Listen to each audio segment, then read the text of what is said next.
Yeah, go check out the entire project. Yeah. It's called Intuition by Shakira, SADEAWELE. Congratulations to the queen. And she's going on tour this summer. So is that one I'm waiting for? It's a big year for her and her whole team. So shout out to all of them. Yeah. Shout out to all of them. Backyard Bands. It's that good shit.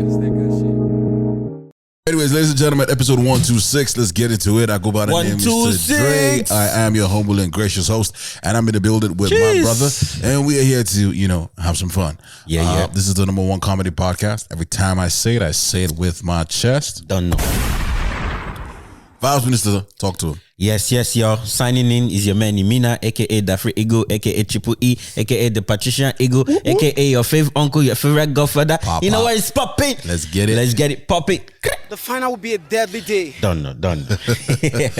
Yo, I saw Imina's goddaughter this weekend. Oh, my Easter. Such a delight, man. Such a delight, man. She's beautiful, and she seems at peace. Yes. And yeah. Until she start crying. So shout out to Ivy Spice. That's what's called. Ivy Spice Catering. Ivy Spice Catering. They came through and threw it down for us on the Easter weekend. I had agege bread and akara for the first time. Trust in a very, very, very, very long time. Trust me. It's been about 15 years for me. I think it was crazy. All of us were like, yeah, we'll finish it. We're like, we won't finish it. Agege bread, that's a lot. We're there thinking it's sliced bread. Yeah, man. And butter. It's not. Yeah, it was giving me roadside agege bread. Bro, by the time you put the bread like this, put the akara, pound it, make sure the akara square, and then squeeze the bread. And Bro, everything was soft, man. Soft. That's the difference of soft life. Soft life. But shout out to Ivy Spice Catering.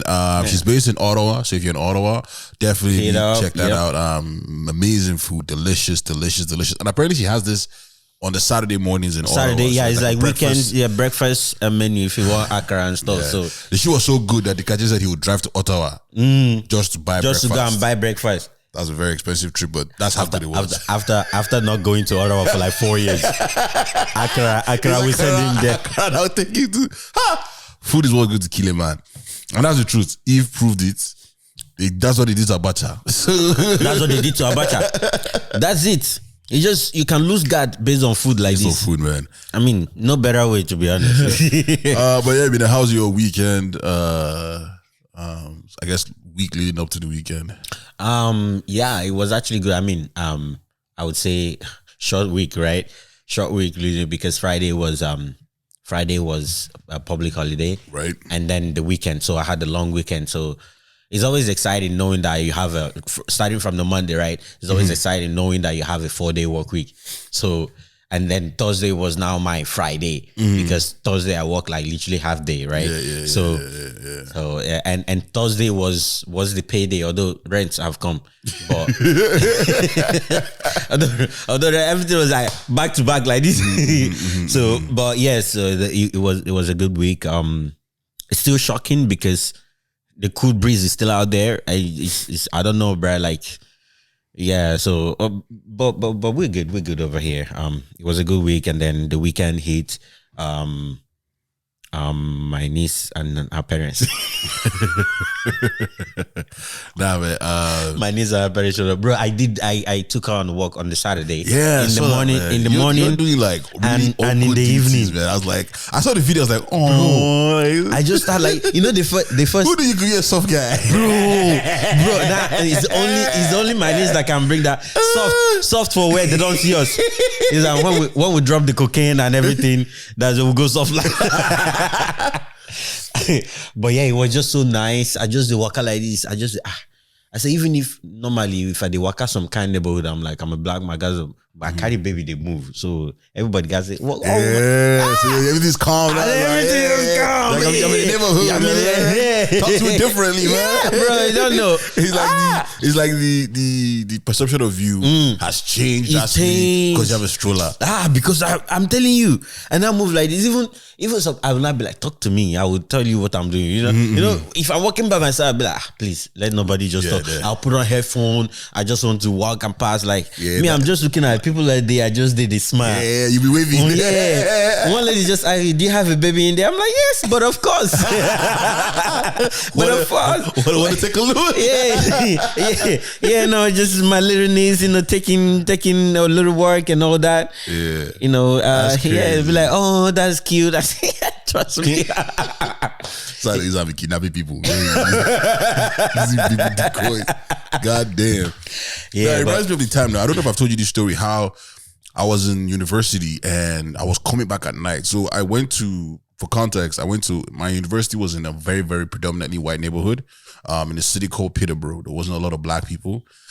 And I remember coming home one night and we were driving, right? Yeah. And like two people just came in front of our car. Like we stopped at the red light and then two people just came to our window. I was like, knocking, like, yo, can you please give us a ride? My kid has just been left alone at home. Someone needs to get to her right away. I'm begging you, like she's all alone. Are you serious? And obviously, when they say the word kid, it softened my heart. And honestly, I opened my door and let them in. But I heard it zeroed in my mind. I said, if anything's going to happen, we're going to die together. Like I'll crash the car into anything. Like if any, like worst case scenario. But obviously, like that wasn't the case. It was one of those when we were actually honest. And when I had dropped them off, the person I was with looked up and said, "Never in your life try that." And then you were with somebody, and then yeah. Nah, risk. Yeah, but so other than that, baby, that's all. Just being an uncle the weekend. Oh no, it's very nice. And then they think where I don't get what people are saying is like, oh, you look good as you're looking like a dad. No. Uncle life is different. Like it's different. There is no preparing me to be like I've always loved kids. Growing up, I've been good with kids. Uncle, he cannot tell me he's preparing for that. No, stop it. Stop it. It's not just by no. If anything, it's preparing to be future uncle. Yeah, exactly. Tomorrow. Yeah, that's good. Because the funny thing is like, so we went to my brother's yesterday. So my sister and the family stayed for the Friday night, Saturday. So we went to my brother's side on Sunday. Well, they then stayed over because I had to come back. I have work, right? Mm-hmm. So they then stayed over there and left back to other work today. So when we got there, they were talking about, they were telling my sister-in-law, it's time, look at you carrying baby. It's time to, she too was telling them, they should wait because she needs time. She wants to take her time and blah, blah, blah, and all that. I looked at them, I said, if she's saying this, why are you people looking at me? Why are you people looking at me? Yeah. And then they talked to my brother. They were like, they should not talk to him because it's not him that is carrying the child. It's not him that will carry the child, right? So obviously it's gonna be her that will carry the child. So I'm like, hey, the best part about this is there's so many things that can happen in the next few years. Nobody should look at me. Nobody should look at me. Yeah. Because your sister could like wake up one morning and be like, "Oh, I think she's lonely. She needs a sibling." Right. But that one go hard though. I don't know. It might reach a year because remember the first 3 weeks she gave birth, bro, she was cussing her husband. Bro, I actually witnessed this thing personally. I think another or number 2, anything, it don't matter what context you put it, it was trigger for her because she went through it. Like that first month she went through the pains and all that and the depression and all that, bro. She went through it. So it's like it would be a whole 180-degree turn if she start thinking about another child even after a year, right? But again, only people that have done it once that can think of doing it twice.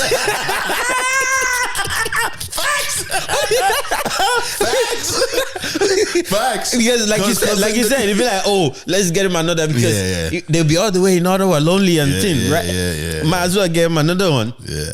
Someone to watch, someone to take care. Yeah. Always like that. My weekend was great. I had a show on Thursday. It's a comedy, so shout out to everybody that came out. Shout out to all the comics. Shout out to my team. It was a great show. We pulled it off. That was a great show to have. Oh no, for sure. And then Friday I did another comedy show. Another Nigerian comedy show, Disrespectfully Funny. It was a great show too. That one was good, yeah? It was good. It was really good.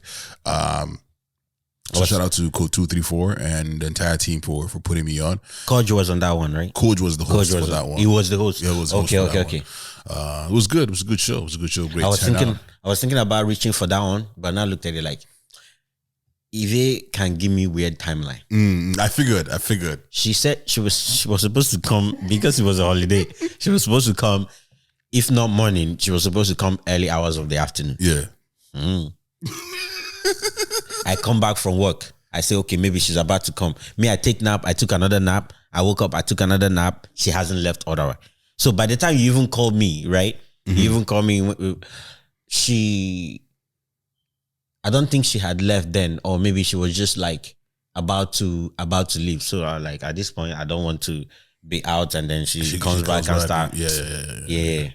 That's fine. It was a good show. It's funny because when I was doing my set, I heckled on this lady who was in the front row.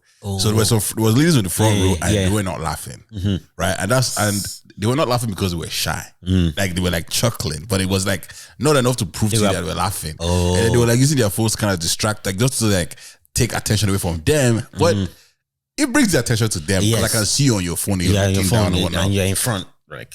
And I could tell they didn't want to be in front, but they came late. And the only chairs that are available are the ones in the front. It's crazy because in reverse psychology, if you did an all-white show, it's chairs at the back that will be available when you come late. But when it comes to a black comedy show, because everybody's afraid of me, then the front is what stays available. So, which I found very, very funny.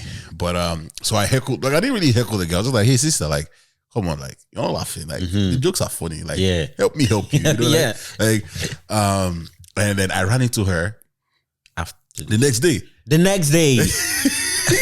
And she saw me and I was like, hey, you she's like, ha ha ha. She was not laughing, all the laugh that she did. She's like, from now on, every time I'm laughing, I'll be laughing exaggeratively, just so you know I'm laughing. But it was such a fun moment, just like, you know, full circle moment, I guess, with her. And she was like, she's actually funny in person. Like when you start having a conversation with her, she's actually funny in person. So it was kind of cool for that to happen. But other than that, I had a good weekend. I've been dealing with a cold all week. Still kind of dealing with it, but I'm much better. I just decided to rest the rest of the weekend. And we're here. Wait, how did you cope on the Saturday after eating the akara and bread? Chewing gum and water. I had to chew gum because I was sleepy from here. Did you still go out for your function? Yeah, I still went out. So I went out. I went to see She Be Lady. They had an event at the ROM. So shout out to DJ Revy B and Super Freak. They did pull this event together. It was a very dope event. So I went there, but I couldn't eat anything. I couldn't eat anything. So I just had gum the whole time. And then I did another comedy show. I popped by one of my friends' shows, and I was like, "Yo, can I get on?" Yeah. She's like, "Yeah, sure." And I did time. It was fun. That was fun too. It was a whole Jamaican crowd. So I always have problem with Jamaican people because there's a bit of a disconnect. But this was actually a good show. Right. So it kind of proved, okay, keep pushing.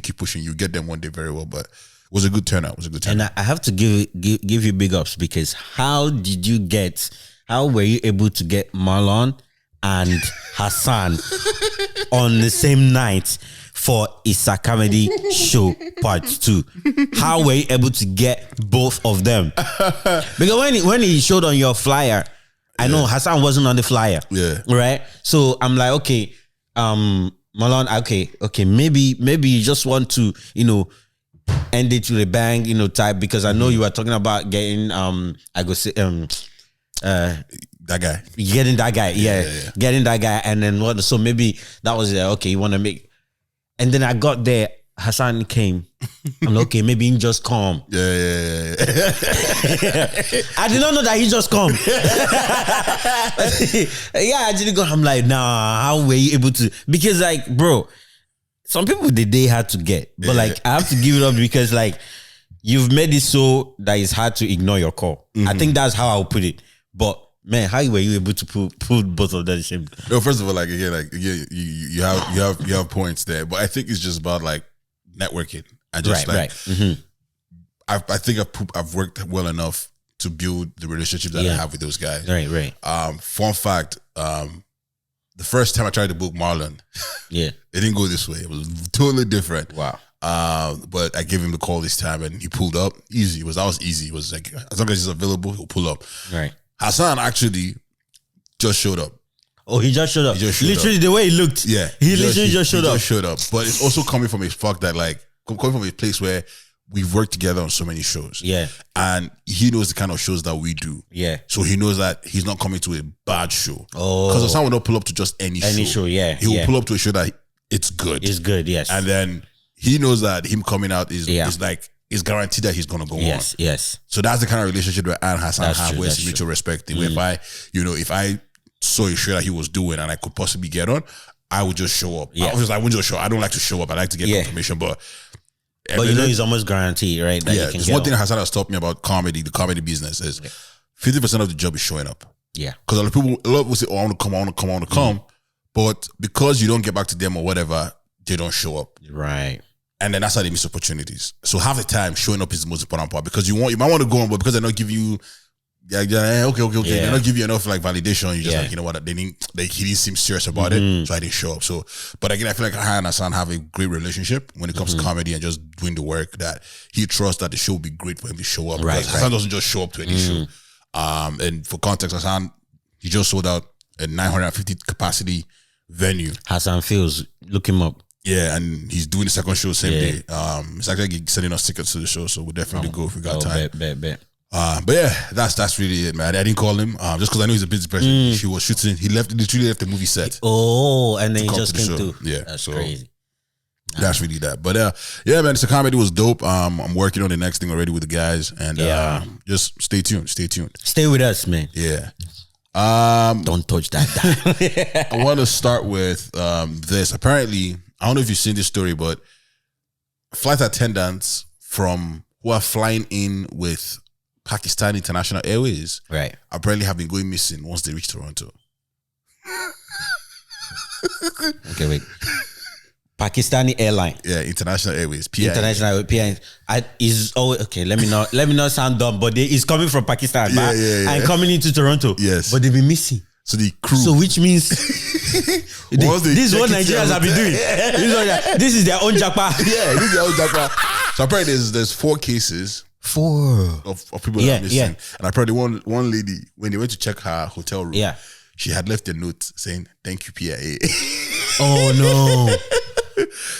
But apparently the reason why it's come up again is because apparently they caught a lady who they suspected was trying to find a way. Oh my goodness. Through the airlines. But I'm just like, how do we sanction this airline? It's happened 4 times already. Yeah, I mean, 4 times is alarming. To be honest, if you look at it, it's alarming. Like, imagine just you go grocery run. You go grocery run like this. One debit card, 4. You understand? You come back, you now have to go and apply it to get a new card. You go another debit run, another card, drop. At this point, you need to know that your pocket is leaking. You don't have the capability of retaining any card. Right. So it's like, it just says that there's obviously a lot of things happening in that community, right? Yeah. But then it's also a lot of responsibility on the airlines themselves, because this is your people, this is your employees, right? This is your employees. And it's almost like you don't have a way to I wouldn't say monitor, but like, sort of like that, because you need to keep tabs on that. Okay, you guys are gonna be here, and so ways of reporting back or checking in or all that, right?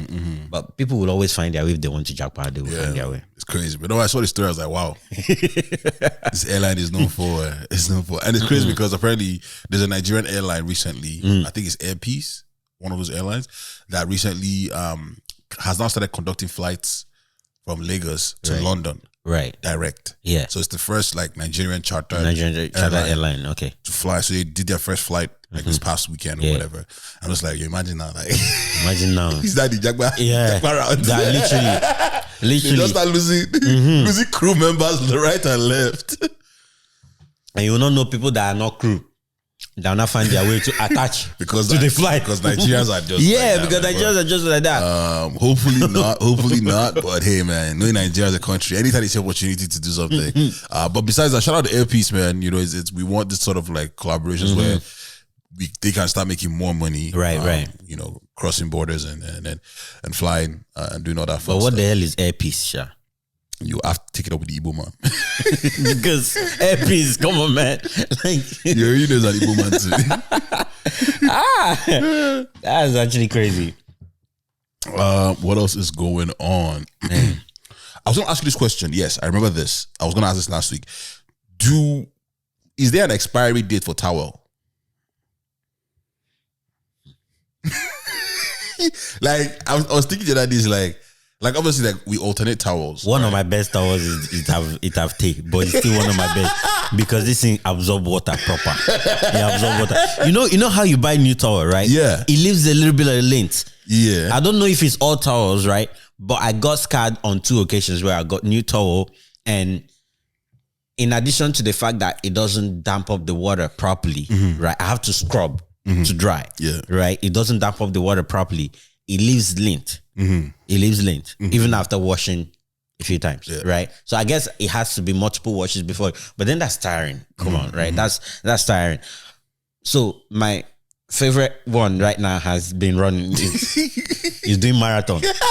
Like obviously properly maintained, but when it comes to shelf life, it is being prolonged. So that question, that question, I don't know. Left to me. As long as you can hold it, as long as you're performing. What I would say is, like, I think at a certain point, growing up, the towels were just good, right? Like towels were just good. Yeah. So they weren't as expensive, but as life has progressed and things have changed, the same towel that we had long time ago is no longer the same price. It's no longer, yeah. It's now considered luxury. So the one that you now just buy that's regular, which I'm sure is one that's probably having the lint, it's still expensive, but it's the basic one because for you to have that old one. So I feel like that's the reason why, like for me, my old towels are still there. Because nothing has changed. It still looks like it still looks, properly maintained. So I was thinking, like, do people throw away towels? Like, I think people do after some certain years, but I don't know why you want to do that. If he's doing his job, you run it. Yeah, well, right? I mean, white towels for sure. I can see that. Like if it changes color over time. White towels. I mean, other towels too that are vibrant in color. Like I have one that's like blue, red, whatever. You can't obviously if you bring a newer version. Is a shadow of itself. Yeah. Yes, it's a shadow of itself. But minus that, still running, bro. All 4 wheels, bro. All 4 wheels. But if you notice it too, we like sponges too, right? Sponges. Although I ain't gonna lie, over on this side, that puffy sponge, it can piss me off sometimes. But that's what I can find more commonly. The other ones you can probably find if you like search too much or go to some African West Indies stores or all of that, you might probably find it. Or if you find someone that will link you one from Nigeria, right? You'll find those long ones that can be thick and like you can run on. Like, bro, that shit used to be, it's getting there. But these ones that are fluffy, after some time, it starts loosening from the distance. It starts elongating. That one now pissed me off. It's like the shelf life for that one is even detrimental to your own self. Because after you use and the thing will now start fluffing up and down. So it doesn't make sense. It's now hard to handle and all that. Right. So even sponge too, like the quality level don't decrease. Yeah, I mean, but technically we're supposed to change our sponges, but okay. We're supposed to change again if you maintain. There's no, you gotta change that. Like after a while, that long. Scrubbing your butthole for a long time. You gotta change it, man. Come on, man. Before you even get that bad, if that thing would have already. That's some super scrubbing. I saw this story where they said athletes will be provided with 300,000 condoms at the 2024 Paris Olympics. Athletes will be provided 300,000 condoms for everybody to share. 2024 Olympics. What had happened before? Apparently there was an intimacy ban on the Olympics. So what happened before the intimacy ban? Because let me tell you, there's no smoke without fire. There is no smoke without fire. I think there was a time when they were saying that there was a lot of STDs going around. There's that. There could be that. It was that. And then the fact that China will find themselves inside Great Britain house. they are finding Russia inside Panama bedroom. The thing is not making sense. They are calling team meeting. This person go run up with towel from Great Britain. You go see Boska. What do you have there? Facts. Bro, I think that was what happened. They not ban, but they realized ban cannot work. Yeah. They are making people become more promiscuous, right? So they not have to supply the bro. They're trying to prevent like certain races mixing up. Yeah. If you want to do okay, let's stop diluting. Yeah, so you know how like if they don't prevent it now and in 20 years now, you know how to represent Paris, but you have Chinese background. You're not like, okay, which country do you want to clean? And start doing like football. which country want to pick? It's now become a bid. Yeah. And them know that Nigerians are coming to these Olympics. Yeah. That's bro. They've actually thought it too. They thought it about it. They've thought it too. Because now they're not looking at during the Olympics. Which month does it start? Like August, or was it, which month does it start? It's summer. Summer. So is that July, August, right? Yeah, July to. So that's how they'll go do Olympics like this. Come June. The next year. The artists cannot perform again. They are now on leave. They can no longer go. Okay, Olympics is every 2 years or 4 years. 4 years. Every 4 years. And then there's the international competition too, which is like almost a year after or 2 years after. If you need your country now need you to represent, all of a sudden you're not settling down. You have become a nursing person. I think it's very concerning. I understand you guys, bro. It's very concerning. That's crazy. Especially all those big ones like China, Great Britain, Russia. US don't care. US, anybody can give them babies. As long as you're going to get them gold, they are okay. I think US and Great Britain, they're in that category. But Russia and China. I don't know about. Yeah, well, depends on where in Great Britain. Like, they don't want to do it so much that if affect the royal family. Great Britain don't even care as long as you don't touch the royal. As long as you don't touch it. Is it not them that will go and hire Mo Farah? Mo Farah that we knew his country when he was running, you understand? The next thing we see another Olympics Inter Mo Farah is not great. Now wow. So but the people that care about their lineage, China, Russia, those ones, they are very, very particular about their stuff. So wow, 300,000 condoms, man. So now would that, how many people are participating? Would that go rounds of 2-2 or like is it 1-1? Yeah, gotta be a minimum of 2. Gotta be a minimum of 2. Wow, that's actually crazy. Yeah. The other thing I saw recently was apparently vegan TikTokers are asking Apple to remove the meat emoji from their phones. They should be allowed to remove the meat emojis. So, would you have to identify your phone as vegan before they remove it? You have to identify your phone as vegan, Abby. So they will be having vegan friendly phone. Because you can't say Apple should remove it completely because... Well, if you think about it, it's not a bad idea. No. Are you now going to remove the fruits that are there too? What? Are there no fruits there? They will leave the vegan friendly ones. No. You can't remove one thing and come out the other. That's how they remove the actual gun, right? From emojis. Oh, it's not there. Gun itself used to be the stainless gun, even look like revolver. Yeah. Right? Yeah. I think a few years ago, they removed it. It's now the BB gun, the water gun. Oh. That green water gun, is clearly toy, right? Right. Yeah, they remove actual guns from emojis. Because the gun does what? I don't know, because we're trying to take guns off the streets. Because they're taking guns off the streets. You are literally removing them from the phones which are in the streets. Because people are now killing people with audio guns. Yeah, but I do feel like a vegan phone would sell in certain markets. Like, it'll probably have to be more than just like the emojis. It'll be like, I don't know. I think it's just going to be something that will just,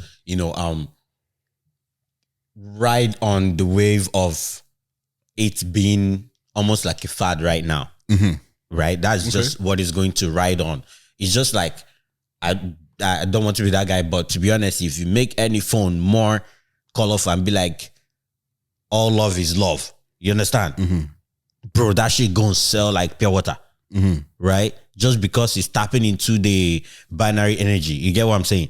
It's just it will ride into the fact that is going out, which is actually what is moving the market a lot more, or what would create a lot more noise, right?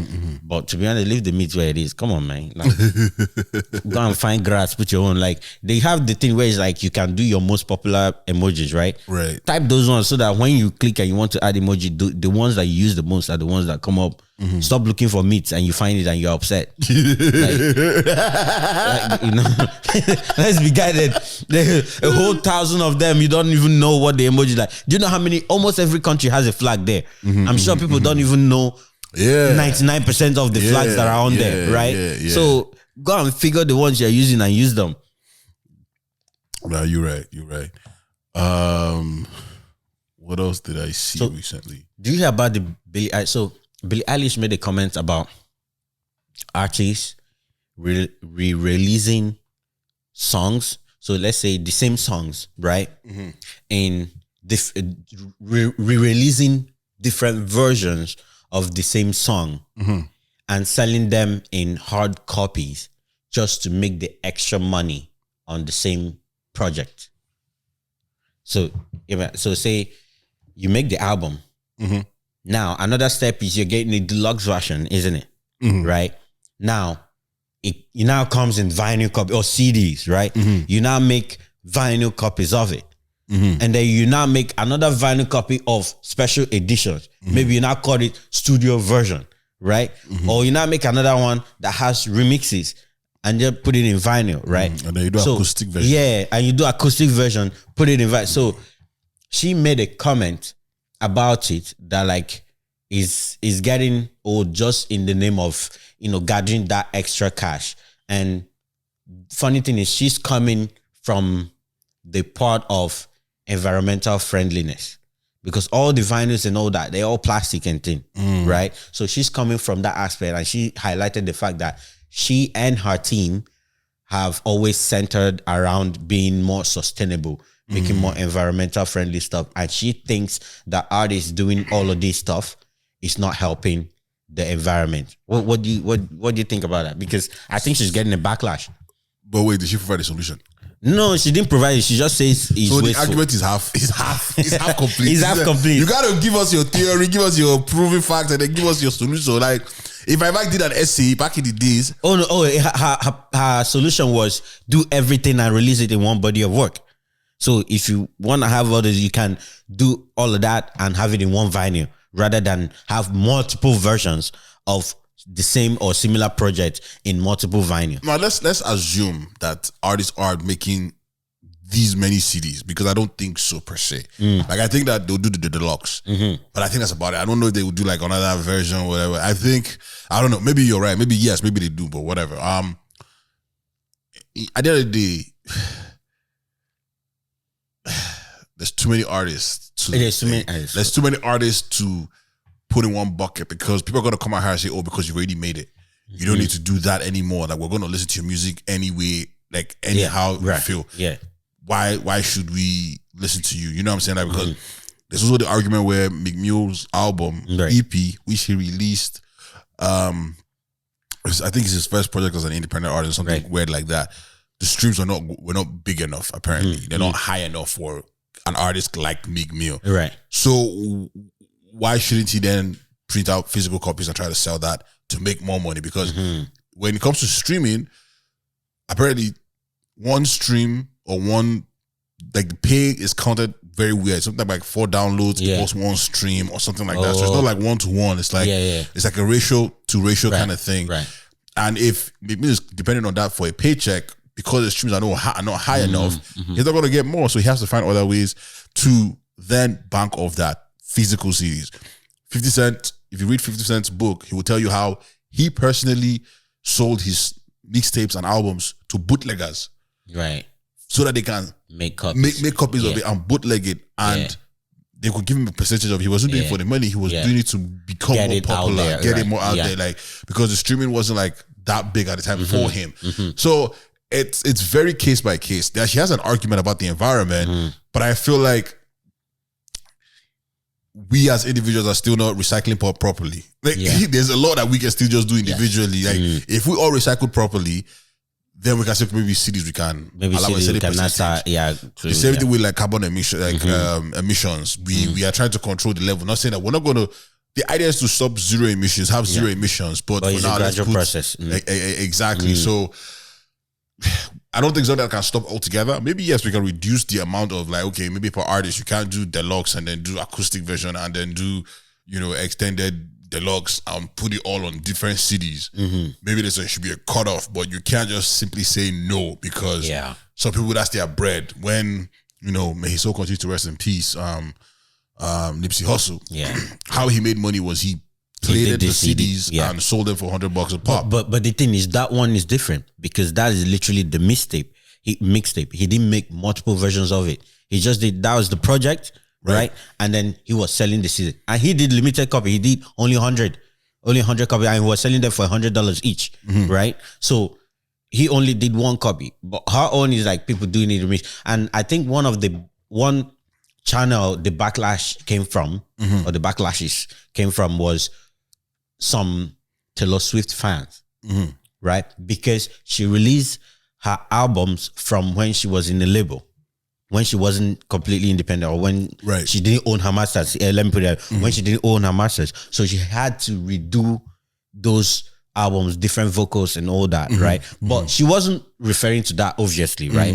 But some people to go, obviously, you know, the fanatics, right? They would carry their own way just so they have an argument. So because at least for her, for that angle, that is the most recent one, right? Because she's doing that. Even her documentary, she re-released it as well, right? Just so she can make more money into her pocket. But she released it like what? Like it's like where? She all of it. Physical copy. She did physical copy and digital, right? And so like that the stream go into her pocket and all that. So, but like how many people are really buying the CDs? People are buying them. Well, that's like CDs. It's Taylor Swift. That's what I'm saying. I'm just saying, like, if it's on, because it's on Disney, so it's like I'm just gonna rewatch it on Disney. If anything, like, so that's already there for free. Vinyl is the one thing I understand that people will buy because it's almost a collector's item for like, you know, it's a collector's item. If you have a vinyl, it's a collector's item because I guess he appreciates in a way. Yes. Well shaken.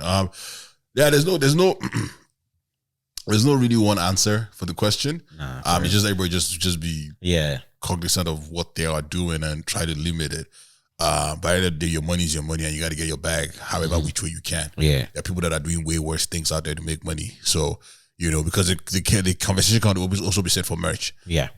Are we now doing environmental friendly clothing? Are we doing, because sometimes when you do merch, you just want to do what's cheap, what's right. So how are you contributing to child labors? Like labor laws, what's happening with that? Like, are you buying all your stuff from China? Is it made in a swap shop? You know, we can get into the nitty gritty. It's really hard. It's really hard. And props to her if she's conscious about all this, if she's doing her part at all this. But like, we're talking about billions of people here, and it's hard to say this is the habit that we need to, you know, adopt and carry on as a culture, right? It's hard. Like, she might become this is the biggest weapon celebrities have. Sometimes they just say it as it's coming. You just know that it's gonna. You can't explain yourself. You go explain tire, no evidence. There was an argument about how Taylor Swift flies private to all her shows, right? But then the cut argument is she's being money, on time. She's making money for that economy, like for that economy. Yes, if she goes to a country to perform, that's his business. That's the business on its own. So like, she's supporting local business. Where's the brand? You know what I'm saying? So, and also you can also say, in a sense of way, she's also trying to be on time and make the shows. Because if she relies on commercial, in some ways, she might end up having to cancel and disappoint a whole bunch of people. Stress. Right, all of that. All of that. At least when in their private jets and whatnot, I've heard actually a lot of celebrities say that is where they get their nap, their rest or whatever before they touch down. And Burna Boy even talked about it. Like, a lot of times once he enters store, he hardly rests. So it's those in between flights that he gets the time to rest and whatnot. So you can't be going around commercial, because first of all, the airport too, they gotta have to find a way to sneak you. And then the whole logistics of it, like, it's crazy. Well, Billie Eilish, she just focused on making music for now. I'm telling you, she's great. Last time she spoke up, they caught her on mic saying, "What are all these like influencers doing at the on a award show. Jesus. They invited some TikTokers. Yeah. Selling sunset people. And she's like, yo, what are these people doing here? Yeah, no. Which is a funny conversation. It could be a funny conversation. Yeah, because but she's a celebrity. And she's getting that powerful, to be honest. She's getting that powerful. So I don't think she realizes. She doesn't realize because she's still a fan at heart. She's like still that young and giddy and just want to be even you will see it clearly on her. Like, I don't think she's getting that. She's just dropping everything. But because of the reaction she will not get, she's getting more reclusive. It's like it might be too much or all that, and she might be feeling down. But man, you just gotta know if you're a celebrity, you have a pool. You have a pool, bro. Yeah. So someone had messaged me and said, "Yo, we're going to talk about Diddy," and I said, "Oh, okay." The thing with Diddy is there's too many stories out there to say this is the one. So everything we're going to say about Diddy is allegedly. Is allegedly, and we're going to tie it in as nice as we can to make sense of what we think is going on. Because nobody knows what's going on except nobody. Nobody knows. That's very clear. And I actually looked at. Apparently, he posted a picture of him and his daughter celebrating Easter. So man is trying to out there and live. Then he'll say it's photoshopped. Or PR stuff. Because I read that time they said it was a video of his plane going to the Caribbean. Yeah. They said he's in the airport. Did he die? I'm just like, yo, man, like it's crazy what social media puts out. But so we'll take it back to all the way to Cassie, where apparently Cassie had sued him for sexual assault. We think a day or two, the case was closed. It was dealt with in close proximity, which at the time when we spoke about it, I remember us saying it means he was definitely guilty of something. And allegedly. That is going to open doors. Yeah, exactly. Where there's smoke. We did mention that, yeah. Exactly. Where there's smoke, there's fire. And what happened? Later down the line, obviously, more people came out, which were more women. But those were not even as important till one guy showed up. I said Diddy was allegedly, grooming men, He has a sex rink. Was probably potentially sleeping with men. Even named McNeil. Start naming celebrities. McNeil was, they named Usher, but Usher didn't fit into it. It was McNeil. And that was right after Super Bowl, right? Yeah, Usher went on vacation after he's married. He went on honeymoon, so he didn't fit into that. But McNeil even got on X on Twitter to defend himself, made it worse. People are not driving it. So now where the team pick up? So that's where it gained steam. And obviously there's been rumors about the Diddy parties, about all these things that are going on. About conspiracy in the industry. The Tupac thing, Tupac conspiracy as well. And obviously at some point, he's up. I think he sued his companies for letting him go or something like that, for letting him go. Leaving him hanging. And they're now saying, because he sued his companies, the companies have now used their ultimate Illuminati powers to now shut him down. Because he lost on almost everything now. Yeah, man. I'm surprised that I'm not trying to take away from the whole thing, but there's not a lot of people that survive that. Like, I survive all that's happening at you at once. Yeah, at once. Whether you're wrong or right, you can nearly almost take your life. I can see why, if you committed suicide, you can literally see it. It's a lot to have, and then you have to face your family, and still explain to them what's going on, because you want your kids to have an understanding and how to move in society and in their communities, because their kids are gonna go out, their kids are affected for sure. From the biggest, they have the little one, they have the big one. So you have to find a way to explain to them, and I'm hoping that he's being truthful. I know he can be truthful. He has to be, man, in my opinion, because you gotta prepare them for the worst. If they can, what are you gonna say? Imagine whatever it is. Imagine any part of it is true. Imagine any part of it is true. Let's say allegedly the sex trafficking. No, I don't know if it was sex trafficking. The grooming. Imagine the grooming is true. So the son, which is a rapper now, King Combs or whatever, and I'll be like, is it true? And they can now start playing situations that they couldn't understand, but they can't ask questions, right? Then I start trying to relive those moments. So when this was happening, was this what was happening? You get me? It's hard for you to tell the truth, and then where is it going to end? The reason why I say you should tell the truth is, I'm gonna pivot for a second. I'm watching this new show on Netflix. It's called New York homicides or homicides in New York, right? So it's about homicide cases that happen in New York, some of the worst murder cases that ever happened in New York. Right. And there's this case where this man had a kid with a woman, right? Right. And then she planned to kill the man. She had him killed, right? And then within the whole course, she got away with it. But everybody kind of knew it was her and her brother that planned the murder, right? But no evidence. Well, the evidence was no concrete evidence. No concrete evidence. So 20 plus years later, technology has improved. They reopened the case. They now found enough evidence to put her back on trial. Yeah, on trial. And they found her guilty. Now, that 20 years that she was with her child, she had made the child sort of hate her side. They had like her father's side of the family. Yeah. So like when the day they were sentencing the woman, the son stood up to beg for his mom. Yeah. And I'm like, I feel like the mom should just told him the truth. Because now your mom is going to jail for life. Yeah. You have no family anymore. Right. You have no family. And you've been hating the other side. You've been hating the other side. So you're technically lonely. So it's kind of like, I feel like, I'm saying that to say that if you know that, the walls are caving in, let everybody just, let everybody be prepared and kind of like, just handle the truth. That way everybody knows how to move in society. Because imagine that forever, like you don't tell them the truth and they keep defending you and they know you and you know you did it. And you go to you, so you're willing to go to your grave knowing that people will be defending you for a lie that you know that you told.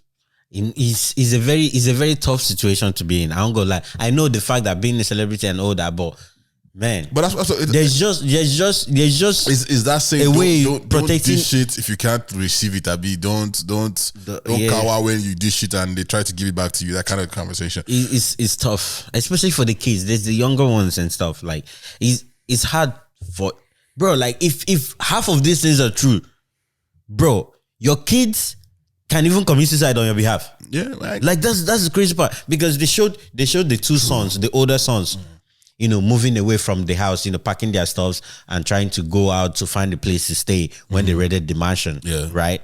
Like, it's now starting and they are now obviously going to look into these things. Like, first of all, they might be somewhere inside. Obviously, they will know some things might be true because they will start clicking things that might be happening. But if it starts telling the truth, I'm telling you, there's probably some things that the media haven't uncovered. It's like, where are you going to stop? Like, how can you protect their sanity in there?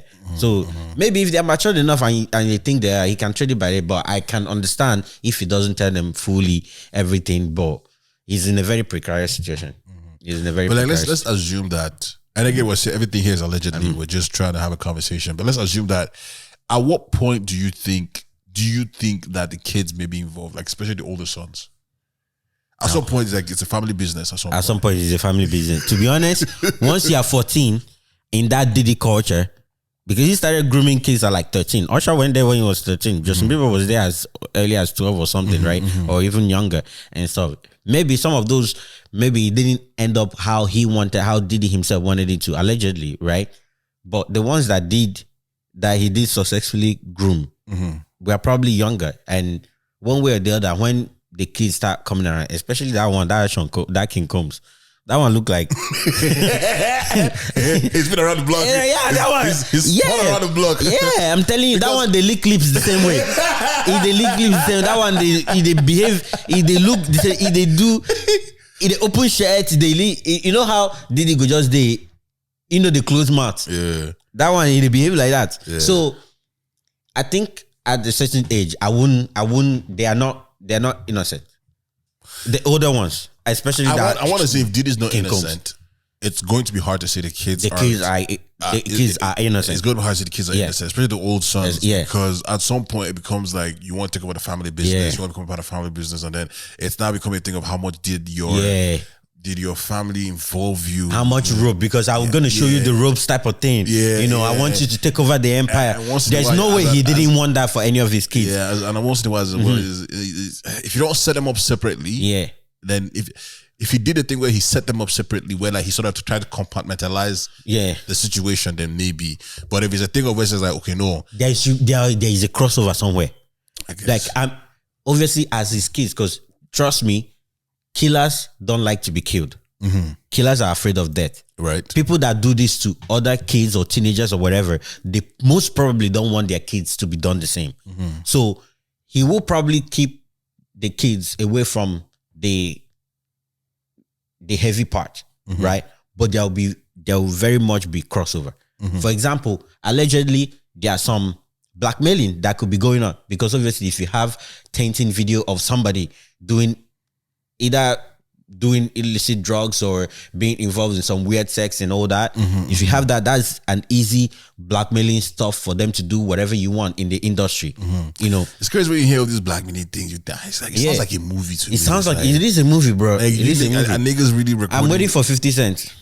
And we'll get to him in a second. But are niggas really recording niggas that's partaking in this thing? They will. They are recording. And the fact that even if they're not doing it on purpose, the fact that security cameras always gonna be there. They're billionaires, and more billionaires coming to that, or important people in the industry, like they have security cameras both for their safety and for their property and their assets and everything. They definitely have that. So whether they like it or not, there's camera. Now is whether the cameras are purposely set for those activities or not. You understand?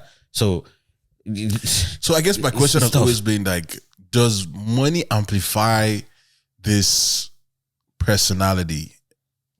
Because is it that this is something that you've always had as an innate trait or characteristic, and that you're not coming to money, power, and influence, that you now be like peacock, everything will now spread. Right, yeah. Because it's like, I wish I have that. That's something I struggle with. I struggle with the fact that you were always a good person, quiet, and then you saw bad people, and that's what happened. Or that was just an innate, like something dormant lying in you, where once you saw the opportunity and you started making money and you started having power, and obviously when you get away with one thing, I can get away with the next one, and then very, very soon you're caught in a web of like, lies and all this criminal. It could be anything, to be honest. And them can be in a, they can come out and tell you if they don't do it, somebody else will. Right?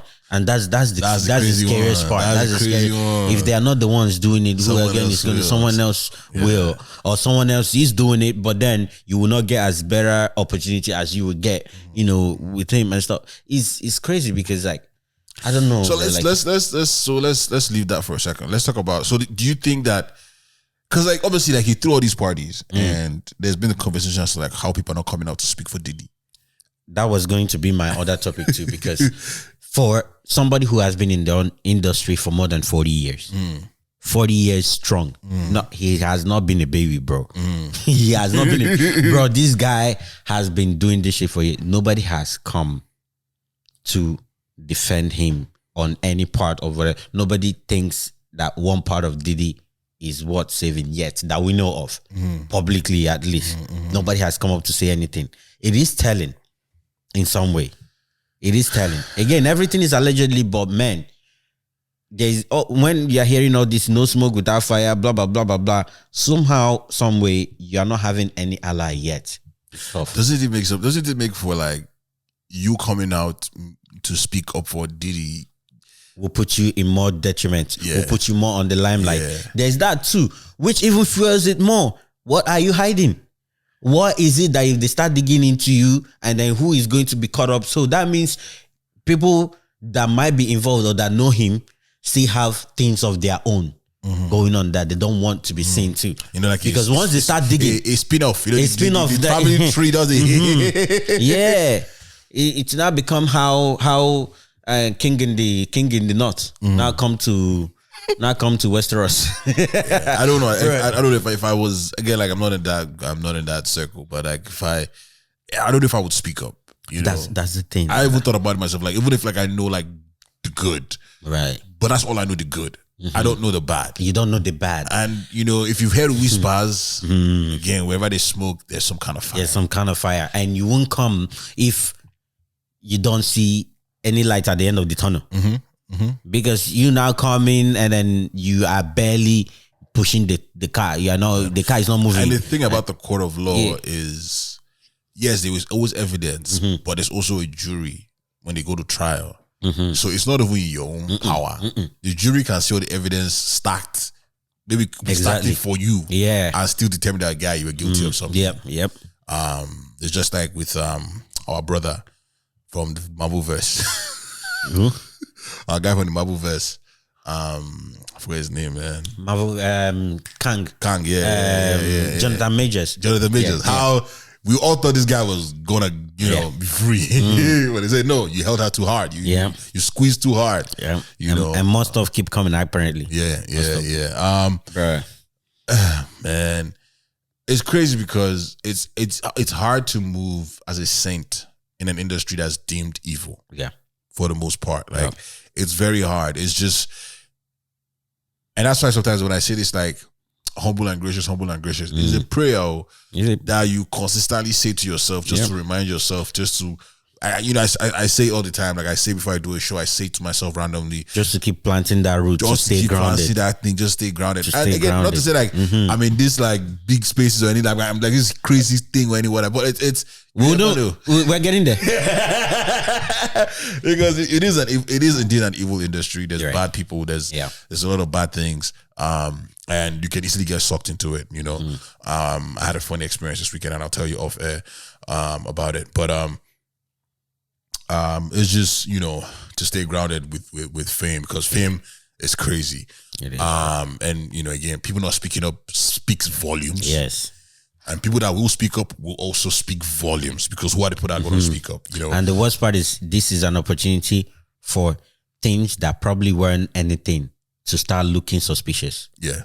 Every small video that you now come across, people make any skanky type of comment or anything, be like, even me, I'm seeing it. I'm telling you are convincing me already. All the videos I'm seeing. You get what I'm saying? Like, I'm not even anything. I don't even have any opinion, but but now it's like, there could be something here, there could be something there. So it's really hard. Anything can be manipulated right now. Anything can be manipulated. And it's crazy because I saw an article where they said Diddy has been under like their radar, like the authorities' radar for a very long time. But things like technology not being available, not enough evidence, and not enough people coming to testify. Exactly, but there's been a looming case. Yes, and obviously the sex ring thing is what broke the whole sort of let's go raid his house. People, dropping nuggets here and there. Apparently, his car neighbor just said, "I told this guy stop letting minors in the place." Like that alone is like exactly. What? The guy was like, whenever a basketball falls over, you just let it be. I'm like, what? This guy is actually. It was like, bro, always your own people. It's always your own people. And it's crazy because but then another part of the conspiracy that I'm not saying, okay, you've raided the house, and they clearly said there were cameras and all that stuff. Some people are watching these videos. Or videos are there. Because me, I said cameras. I saw, they said there were cameras. Me, I was just thinking but it could also be security cameras. But it could be telling in some ways. It could be, but it could also be security cameras because he's Diddy. He needs to protect himself. Yes. So in as much as it could seem that these cameras are positioned to record certain things, it could also be that these are just normal security cameras in the house. It could be. But security cameras, they see things. If you block the security cameras. My own is, like you said, it is a bigger case, right? So maybe they are not trying to let any evidence come out when something is not going in a certain way that they want or not, right? But also, have you thought about this? Maybe they've seen videos, but this raid might actually be a raid to use Diddy as the fall guy and hide a lot of things that is happening there. There's that. You can come up with too many conspiracy theories. You can also come up with a conspiracy theory that, okay, maybe they want to throw off the scent of the Epstein list, for example. And there's that too. I say, let's bring someone else in the light. Because that Epstein list carry a lot of people name. I'm sure there's still stuff that's brewing underneath that we don't even know about. So you know what? Let's change strategy. Let's switch the attention. Let's put it on another guy who has been, in the media recently. Who is getting the mud already? Let's dirty it up even more. There might be a different settlement for him and stuff, but let him be the fall guy, right? Yeah. So we don't know. Could be anything, bruh. But hey, man, if you've lived in the spotlight for so long, everything comes to the spotlight. That's really what there's that statement they say, you either die as a hero or live long enough to become the villain, to see yourself become a villain. Yeah. There's that. There's that. Knowing when to just pack up and knowing when it's enough. And obviously like that's a problem a lot of us have, and hopefully and maybe that's a bar right there. You either leave a hero or live long enough to see it to become a villain. That's a bar right there. Man. Because like imagine like if he actually was doing a lot of this shady stuff, but treating his people better, or the artists or whatever, a little better. Because hey, they actually stuck for a bit before they decide to go rogue. What if he treated them better? Because there's this thing about goodwill in one way, twisted goodwill, right? That you've done so much good for a certain people that they will feel guilty coming against you for the bad. Yeah. For the bad that exists. You get what I'm saying? Yeah. So what if he treated, because he's a billionaire, he has made money. Because there's goodwill, and in terms of like, you could be a good person and a good business person. Yes. Because I'm thinking about the whole J. Cole thing where J. Cole was talking about how Jay-Z, he had to buy his masters back. Yeah. And that's just business. Yeah, that's business. Yeah. But that doesn't make Jay-Z a bad person. No, Jay-Z it doesn't. A very good friend, being there for him, showing up, showing out, going to bat for him. Yeah. And then by the end of the day, we keep business. Yeah. And again, like you said, like if he had made some really good, like I guess just like in the way he raised his artists, because with the whole Danny T. King, the old Maze, all of those things happening. Yeah, I can see that. I mean, it's just a whole different thing, right? It's just a whole lot. Where do we put 50 Cent in all of this? Yeah, he's a. Like, do you think he's helping? No, he's not helping. He's not helping. He's just, like, you think Diddy should call 50? I'm like, yo, bro, like, you need no, he shouldn't. If he calls 50 Cent, if he calls, when they say whatever you say or do will be used against you in the court of law, you will be used. He will be used in the next movie coming up. Like 50 is not holding back. What stemmed the beef between 50 and Diddy? I don't know. Just rub 50 the wrong way once, and it's going down. Like 50 is calling out everything. 50 said there was a time that Diddy was like, "Hey man, come on, let me take you shopping." It was like, "Fuck, what are you saying? This is something you tell your girl. This is something you tell, like, you can tell me to go shopping or whatever." 50 like, and the thing is, he even said it was like, people cannot fault him for anything he says, even up to now, because he has been consistent with what he's saying. If you rub him off the wrong way, he's gonna say whatever, and he says his mind whenever and however it comes to him, right? So nobody can come and fault him tomorrow. But you know how confident you are. You have to be. Again, like you have to be, exactly. You linger long enough to become the villain, but you know how confident you have to be to come out and just be trolling other people. To just be trolling other, bro. That's superhero level. I'm telling you, that's superhero level, bro. Like, and just nobody's going to come, and for you to actually break clean of, well, maybe they were not part of it, but at least for you to do your own thing and stay clear off of that radar or everything, right? Is probably, you now see it more as a blessing that whether it's true or not, whatever was happening there, at least you're not in that topic of discussion. Because throwing parties, right? Because allegedly all these things started with these parties. Yeah. Throwing parties is part of the culture. It's a way of bringing, especially black people, it's a way to bring us together. Besides the conferences and forums and all that. So where do we place throwing parties in, I guess, the microscope of like black culture? What do you mean? Is that something that we should now like have a deeper lens into? Should that be something that we have to now, like, okay, guys, this party, like we keep saying party. Yeah. We need to take a little bit, we need to look at this a little bit more differently. Yeah. Because at the end of the day, it's still going to be a center of like black culture. Yes. Well, even just a general lifestyle culture. Partying is going to be one of those things. So should we then be like, okay, if you see a party where they say NDA, do not go. Yeah, I would say, if you go see a party where you are not making the same amount of money as the people in the party, don't go. Because you're going to be treated as the side characters, the inferior ones. So it's like, I think it's also like, as humans now that things are coming out like this, because we've seen that life is almost a repeat. Yeah. You know, there are probably the Diddys of today that are going on right now. Yeah. That's we'll probably hear of in 50 X, Y, Z years, whatever. So it's starting to kind of know places that where we should be and where places where we shouldn't be, to not put us in trouble where we're going through trauma for like a number of years, and then we get someone, we'll call out somebody later on, but also like as human beings, so that we're not.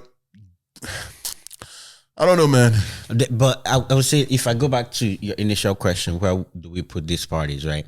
It's kind of hard, because even if it's a black culture, for you to want to start putting a red tag on it is already going to be you trying to shut off a huge part of it, a huge part of the culture, right? Because parties is a big thing. It's how we socialize a lot of times. But then, like you also said, you start looking at the bracket of people and the bracket of money and all that is going in, right? Because rich people, to be honest, no matter how you cut and sew them, they have fantasies that we don't understand.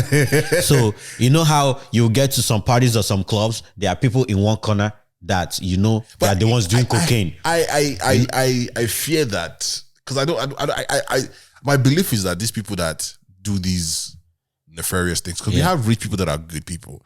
Yes. I feel like these people just, again, when the industry we are in, the entertainment industry is a very toxic industry. And I would be fair to tell you, you have to know how to navigate it. Yeah. I do feel like we cave into influences, but I do feel like there are people who are just bad people. Yes. And then they have money. Because I don't want to believe it's easier for them to influence people. Yeah. That's just how it is. You cannot... I was going to say this in my proverb of the day, but a tree grows in two different directions at the same time, right? This can be interpreted in so many ways, but one of the ways I want to use this to tie into what we're talking about right now is just as much good people you have as much as the bad people, right? You have as much as the bad people. And they both have similar influence on people. It's kind of the yin-yang thing, right? There's going to be balance. If not, you can't have a too good world, because that'll be utopia. And you can't have a too bad world, because that'll be Sodom and Gomorrah. I'll be waiting. You understand? So that's how I see it. There is the powerful, rich people that can actually stay clear and do, I won't say righteous, but at least do some level of good. Yeah. Right? If not only by themselves, but at least they try to rough people off that can cross their path the right way to help them in the right. Maybe their own is not completely clean, but at least they're trying to help people in some certain way. You understand? And then there are the bad ones that, like, man, once you come into their circle and you are too clean, man, they will find any way. They will go through every nook and cranny to rub some dirt on you, right? So it's hard to get over. And to be honest, for all of us and everybody going in the entertainment, I just pray for the grace for you to resist. Resist. For you to resist when you can, because focus, realign. Focus. Understand that heaven is the way, is the goal. As my brother Naza say, we're on the heavenly race. But no, I think the crazy thing, I guess, to sort of wrap things up is, if Diddy didn't did it. If Diddy did it, who didn't did it? He's smart, because apparently it was all the sex ring thing was happening on the yacht. Right. So like, you're not in one place for a very long time. You're moving. Your profession is moving. You know, your profession is moving. Yes. And regards to Epstein, he had the whole island. Like, everything's on the island. Yeah. So when some people are moving, you're changing, you're changing borders, you're changing country, you're moving. Yeah. So it's like evidence is moving. But do you think that, in the light of the whole party thing, do you think that Jimmy Fox? That, you see, I was going to get to that, because that guy also said he likes partying.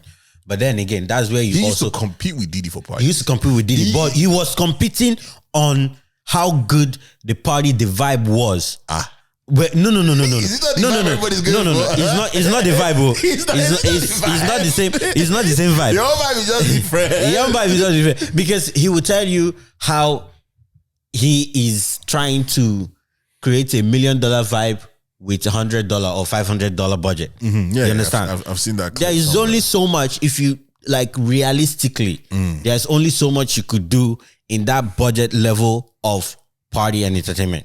So let's use drugs as an example. In that kind of level, as it's only weed.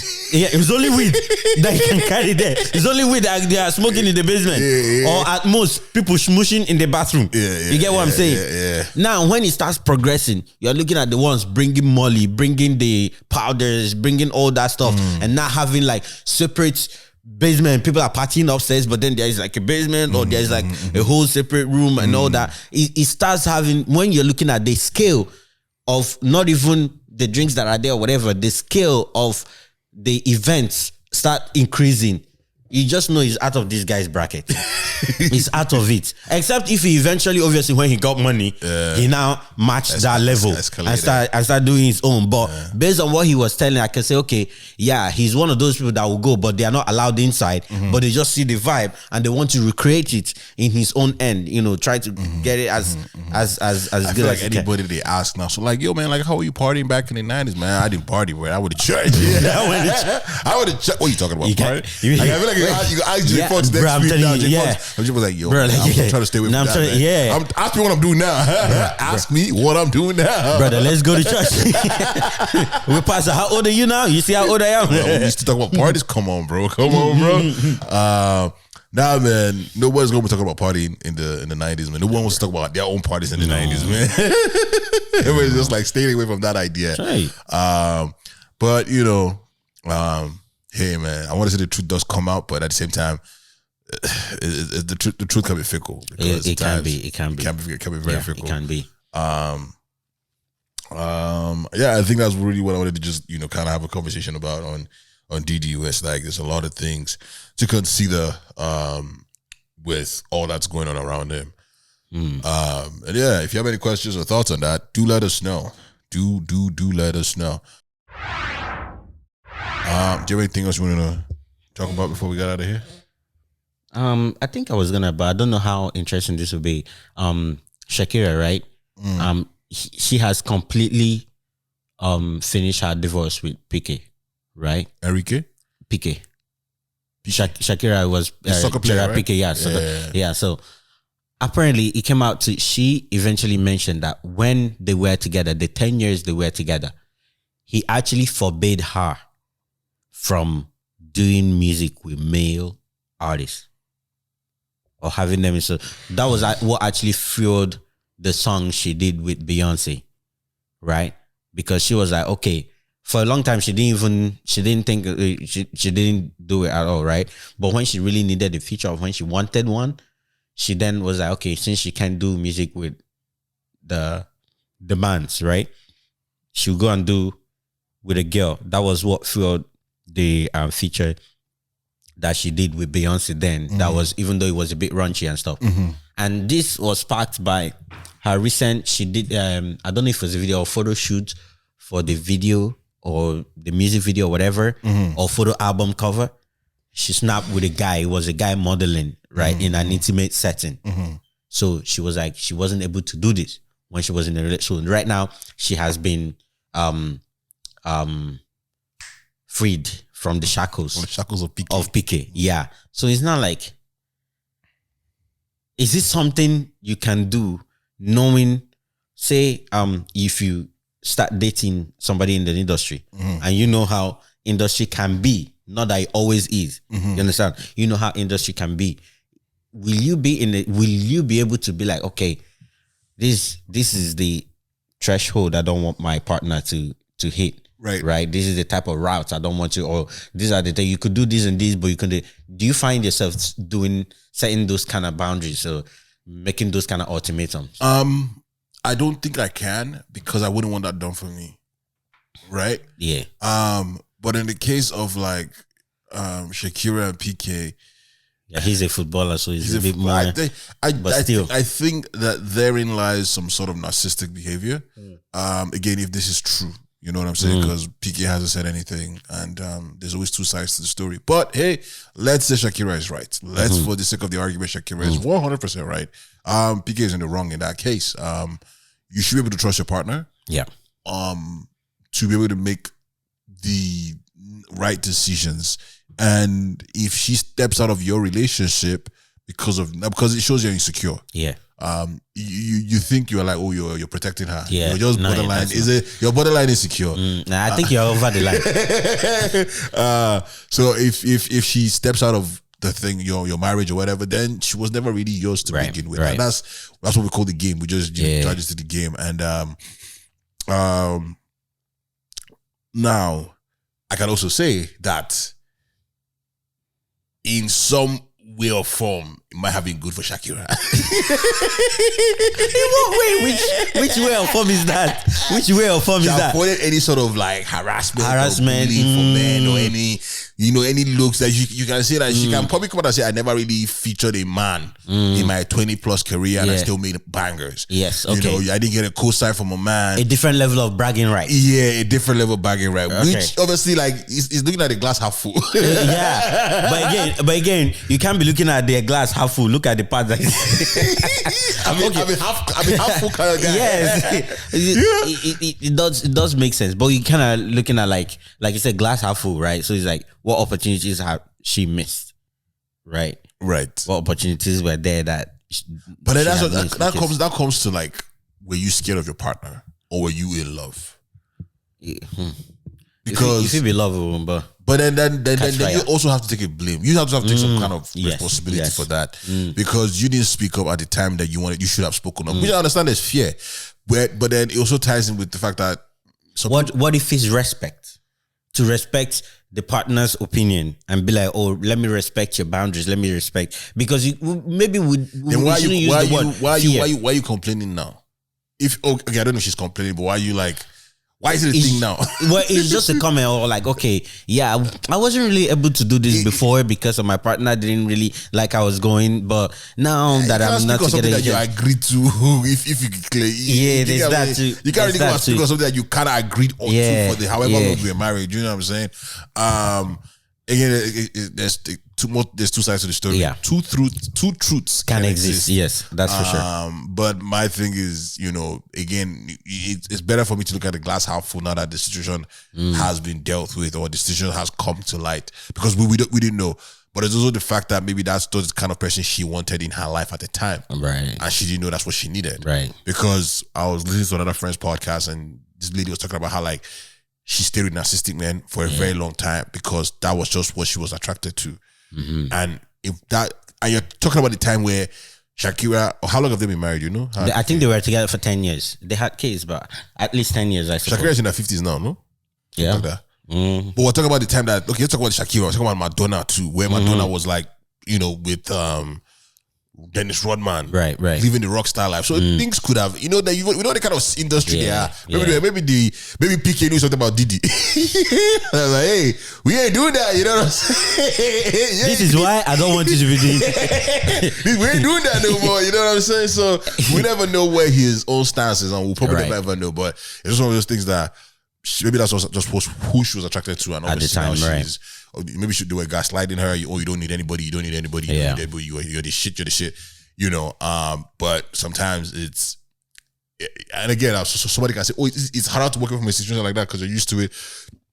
And one thing I learned recently from an episode, that same episode I was listening to, was that some women actually are people that want partners. Right. There's some women, same thing with men, but there's some women in this life that want to have a partner. Yeah. They don't want I want to be alone. I want to be with somebody for the rest of my life. And maybe that was who she was at the time. And because of that, they can shut their mouth on some things or shut their accept some situations. Yes, exactly. Unknowingly. When they are not out of it, they now realize, oh, it's just like when you really like somebody. Some characters, they find them cute. Yeah, cute. Yeah. When you really like somebody, some characters you find it cute. But when you actually fall out of love, you be like, how were you able to tolerate this? Yeah. The other thing too is being a celebrity and finding somebody, because you have power, you have influence. Right. So find someone that can actually meet you at your energy, the energy they're giving it back to you. And actually like, hey, calm down, you know? Oh, that's cute. Oh, that's sexy. That turns me on. You know what I'm saying? Because that's one of the things. Like, so people cave in when they see a woman that has power, and they're like, "Oh shit, I can't." Like, and then instead of for them to now assert power, they become violent, to their partners, And obviously, sometimes as a way to assert dominance. Yeah. And then a woman who's in that position wouldn't want to speak up because they don't want the world to see them as asshole. You found a good man, but you're that kind of thing. That's just speaking ill of your husband or whatever. So there's a lot of scenarios at play here, and only her and PK really know the truth. But yeah, damn, I put my thinking cap on. for that conversation. It's actually crazy. All these things just coming out. But man, that's life, man. Guys, what I want to tell you: stay away from any party that you cannot compete on a financial level. You need to stay in your lane. If we're doing $500 party and that's where your tax bracket is, stay there. Don't go where they'll tell you to go and fetch water. You want to attend the party, but you're fetching coffee for the people at the party. That's when you know you're in the wrong space. Have any exciting thing coming up? Any exciting things coming up? I'm hosting a birthday this weekend. Let's get it. This weekend. So actually now we're under this. So I want to bring this. If somebody tell you, okay, so Dre, let's say you braid hair, right? You usually would have cornrows and things. This is applied to me, just so it's not looking like I'm reaching. But I want to place it on Dre's head so that we can now navigate it back to me, and then we'll now talk about it. Because let's say somebody went on your page and seen that, like, you have braided hair in some of your videos and pictures and things, and then they now tell you, oh, I see that you have this. Are you the one with the cornrow? I say yes. They'll be like, okay, please, have a nice do when on the event day, or you can wear, like, I like that outfit where you're wearing the orange traditional design with the hat. You can wear something like that. What are you going to take from that statement? I think that you can't be disrespectful. You can't be angry. Like you can be angry, but you can't be angry at the same time, because they're coming from a space where they are very particular about certain things, and that's just the nature of events. It's just I did not. It's kind of like how Piqued said, "Oh, I don't want you to." We said it kind of mad. But this is now. But if I speak, I want to speak up because You're getting paid. No, for sure. When she spoke, I'm like, if you want to talk to me direct. I have done an event where the man wanted me to wear a suit, right? But the way he was talking about it, I was like, I don't have any suit that will match what he's talking about. So I came as humble as I can. And I wore trad. Fuck up. I admit it. Yes. Because after the party, he called me. He praised me. He even sent me extra money for the work I did. Right. But then he ended the call saying, but next time, if we say, please put on a suit, put on a suit. At least there will be a next time. Because I did the work. That. You put in the work. I made up for where I was lacking. So the person that I'm hosting their birthday this weekend, she's doing most of the planning for herself, right? You're the one that linked me to that. So shout out to you. My guy. So she's doing the planning by herself and thing, right? And it's gonna be more or less like more family oriented still, right? So it won't be in our age group type of thing. There'll be higher end, lower end kids, because family and some of them don't have no babysitters and all that. So, and then she was like, oh, true, because when we started the meeting, I was the one that scheduled. I'm like, we gotta have a meeting before, because your birthday's coming. Like, let's go over things and all that. So he was like, oh yeah, so I just wanted to put a face to the name and blah blah blah. So I went to your Instagram and then so yeah, the one with the cornrows, right? I mean, other people on your page. I don't know, because most of the things I post is myself. Hey, and then she was like, oh, true. On that day, just have a nice new do. It's okay. And then she's like, oh, I actually like the orange this thing. I'm like, are you talking about like the traditional outfit? I'm like, yeah. Actually, by the way, I wanted to. Part of this meeting was gonna be asking you if you have a dress code or whatever, right? So that I can see if it's in my criteria, right? So it was like, yes. So it's kind of like corporate, So that I'm like, so suit. I'm like, that orange this thing is traditional. It was like, oh, that also counts. That is kind of like it's kind of like it's formal. So she said it's like formal. It's not black tie. It's not. Yeah, that's good. Because birthdays usually are black tie. Yeah. So I can wear like a trad outfit, and I'm like, well, that's good, because then I can try to wear a hat and stuff, because I'm already planning for if I cannot braid my hair. You better go and braid your hair. See, he was good, but I will wear hat. That's what I'm saying. Go India. That's the friction. I guess that appointment is not where I will say, okay, I they pay you, so be available. This one is her discretion. Now they work with. Yeah, nah, man, that's crazy. So yeah, you're doing that, but yeah, you kill it, man. You have fun. So I'll be doing that this weekend, and I don't know what else is after that, but to be honest, 1 weekend at a time, bro. Gotcha. Yeah. This weekend I will be in Windsor. Hosting. I will be in Windsor, my bro. Bro, wait, are you going on Saturday? Are you going Friday night or? I'm going on Saturday. You're going on Saturday. I'm going on Saturday, back Sunday. I'm going to Windsor. I'm hosting Afropolitan Affair. So if you're listening to this from Windsor, be sure to come out. Shout out KP. Shout out to KP. Shout out to King Peter as well. Yeah. King Peter. He's still there. KP, King Peter. King Peter. Oh, bro. They're different people. They're different people. Yeah. So shout out to those guys. I'm gonna be in Windsor, so come kick it with your guy. It's gonna be fun doing that this weekend. Go kick ass, bro. Also, what's coming up is Industry Night Canada, April 14th. Wait, I hear they move on. It's 14th, April 14th. Oh, it moves from something to April March. From March. Yeah. Oh, tough. So April 14th. So not this Sunday, but next Sunday, right after Shakira, April 12th. That's Scotiabank Arena. Bro, people will go to Shakira and come back, and they're tired. No, there's a day break in between. There's a day break. Catch so your April breath. 12th, Ashake live in Toronto, Scotiabank Arena. I will be hosting it. Alongside some other cool cats. The whole family is going to be there. And then April 14th, Industry Night Canada, featuring some of Toronto's best and emerging stars in the city. So man, April is stacked. It's stacked. Yeah. I'm gonna have April 18th, but let's stacked finish, like a gege bread. Let's finish these 2 weekends. I'm telling you, let's finish this 2, and then we'll not start talking about the next. Man. Ladies and gentlemen, stay gracious and stay humble. Man. That's what it is. You have probably today. Yes. Oh, I said it in the middle of our conversation. Yeah. It said in life, or the nature, a tree grows both outward and downward at the same time. Just take that into it. Can be applied in different multiple facets of life. Just think about it. A tree grows both outward and downward at the same time. How possible we hear of this? Yes. All right, ladies and gentlemen, shout out to you if you join us all the way to the end. You're real MVP. We love you guys, man.